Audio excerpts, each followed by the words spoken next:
karena tadi di awal kelompok kita sudah memperkenalkan masing-masing diri dengan video yang keren ya. Jadi sekarang kita masuk ke materinya.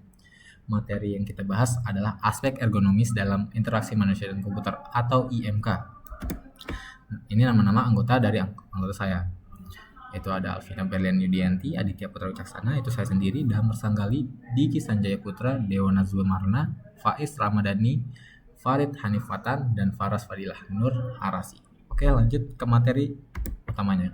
Interaksi manusia dengan komputer. Interaksi manusia dan komputer atau IMK adalah studi dan desain interaksi antar manusia dengan perangkat komputer atau sistem teknologi yang bertujuan utamanya adalah untuk meningkatkan kenyamanan, efisiensi, dan keselamatan pengguna.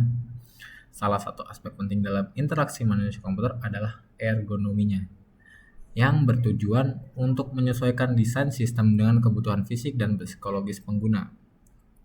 Lanjut, selain tadi ada pengertiannya, sekarang ada definisi ergonomi dalam IMK atau interaksi manusia komputer. Apa sih ergonomi? Ergonomi dalam interaksi manusia komputer adalah upaya untuk merancang sistem dan antarmuka pengguna yang memperhatikan faktor fisik dan psikologis pengguna agar interaksi menjadi lebih nyaman, efisien, dan aman. Nah, selain definisinya nanti kita akan membahas satu, desain antarmuka pengguna atau user interface design. Yang kedua, desain fisik perangkat keras atau hardware design. Yang ketiga, interaksi manusia dan komputer yang ramah pengguna atau user friendly interaction. Yang keempat, pengurangan beban kognitif. Yang kelima, fleksibilitas dan penyesuaian pengaturan. Yang keenam, pertimbangan fisiologis dan psikologis pengguna. Yang ketujuh, uji coba dan evaluasi pengguna. Yang ke-8 atau yang terakhir, pertimbangan konteks pengguna. Nah, penjelasan dari saya cukup, mungkin dilanjut oleh teman saya nanti. Sekian dari saya, terima kasih.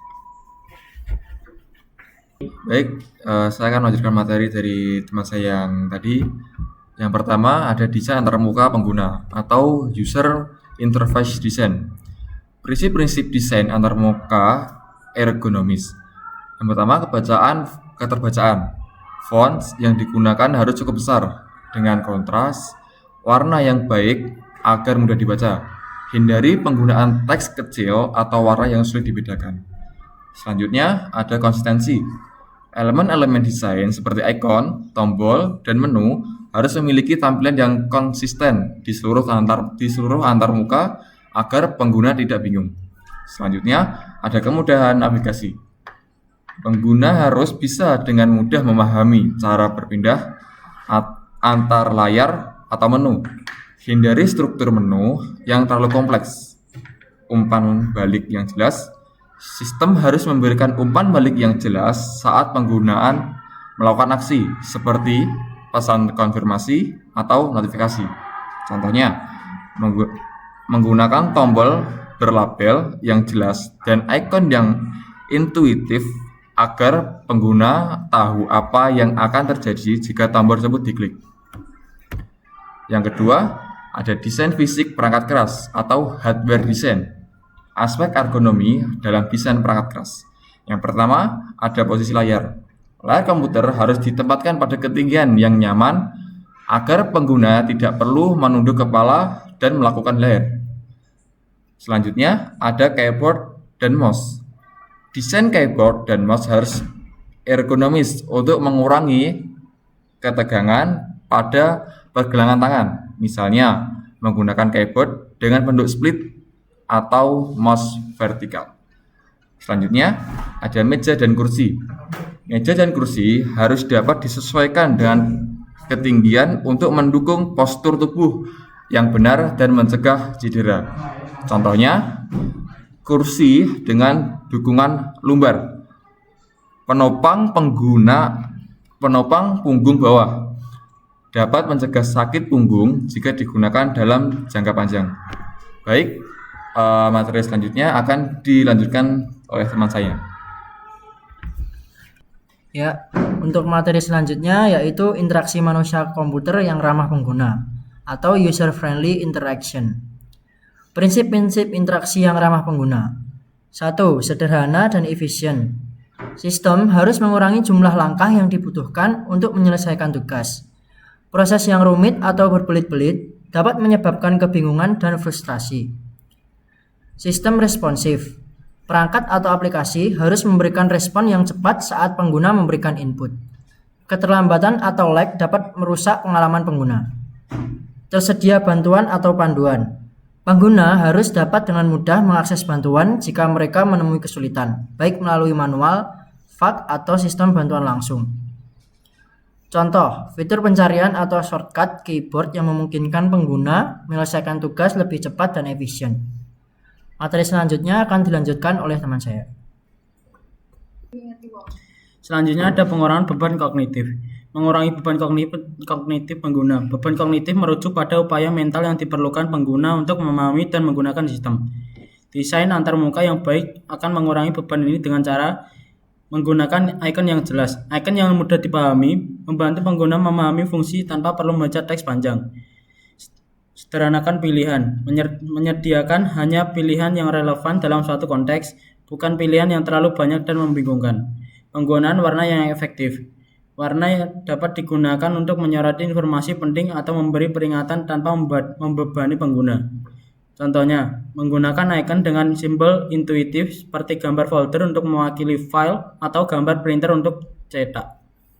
Oke, yang kelima merupakan fleksibilitas dan penyesuaian pengaturan. Kustomisasi sistem untuk pengguna. Sistem atau perangkat harus memungkinkan pengguna untuk menyesuaikan tampilan dan pengaturan agar sesuai dengan preferensi pribadi mereka. Contohnya seperti ukuran teks.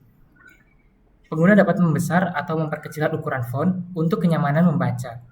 Yang kedua merupakan tema warna. Menyediakan opsi untuk mengganti tema, misalnya tema gelap atau terang, agar lebih sesuai dengan kondisi pencahayaan atau referensi pribadi. Yang ketiga, kontrol aksesibilitas. Fitur seperti pembaca layar atau teks suara untuk pengguna dengan gangguan penglihatan atau pendengaran.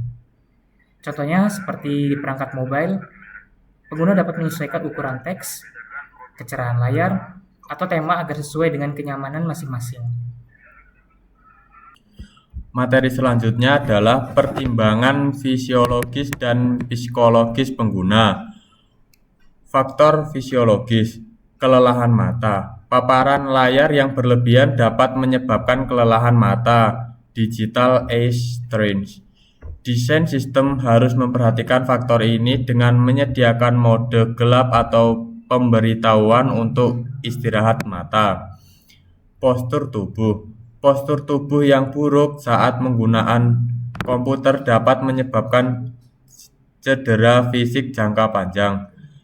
Ergonomi perangkat keras seperti kursi dan meja sangat penting untuk mencegah masalah ini. Faktor psikologis, stres dan frustasi. Desain yang buruk dapat menyebabkan stres atau kebingungannya pengguna. Sistem yang responsif dan mudah digunakan dapat mengurangi tingkat frustasi pengguna. Contoh, penggunaan antarmuka yang sederhana dengan respon cepat mengurangi kecemasan dan meningkatkan kenyamanan pengguna. Materi selanjutnya, uji coba dan evaluasi pengguna. Pentingnya uji coba pengguna. Evaluasi pengguna merupakan bagian dari desain ergonomis. Pengujian ini dilakukan untuk mengetahui apakah sistem memenuhi kebutuhan dan ekspektasi pengguna. Tes kegunaan melibatkan pengguna langsung untuk menguji sistem dan melihat bagaimana mereka berinteraksi dengan antarmuka. Observasi dan survei mengumpulkan umpan balik pengguna untuk mengetahui kelemahan dan area yang perlu diperbaiki. Contohnya, pengguna diuji dalam menyelesaikan tugas-tugas tertentu untuk melihat apakah sistem sudah cukup mudah digunakan atau jika ada kebingungan. Materi selanjutnya, pertimbangan konteks penggunaan. Konteks penggunaan yang berbeda yaitu desain IMK harus mempertimbangkan situasi dan konteks di mana sistem akan digunakan. Beberapa pertimbangan yang perlu diperhatikan, yang pertama lingkungan kerja. Sistem yang digunakan di kantor mungkin memerlukan antarmuka yang berbeda dengan yang digunakan di lapangan atau di rumah. Yang kedua, perangkat berbeda. Desain IMK harus responsif untuk berbagai perangkat seperti desktop, tablet, dan ponsel. Yang ketiga, contoh antarmuka mobile yang responsif dan mudah digunakan dengan jari tangan dibandingkan dengan desktop yang lebih mengandalkan mouse dan keyboard. Selanjutnya, kesimpulan. Ergonomi dalam interaksi manusia komputer atau IMK bertujuan untuk menciptakan sistem yang mudah digunakan, nyaman, efisien, dan aman bagi penggunanya. Dengan memperhatikan prinsip-prinsip ergonomi, baik dalam desain perangkat keras maupun perangkat lunak, kita dapat mengurangi resiko cedera fisik, meningkatkan kenyamanan, serta mempermudah penggunaan sistem. Desain ergonomis yang baik akan meningkatkan pengalaman pengguna dan produktivitas secara keseluruhan. Sekian dari kelompok kami. Apabila ada kesalahan kata, mohon dimaafkan. Wassalamualaikum warahmatullahi wabarakatuh. Aku pulang.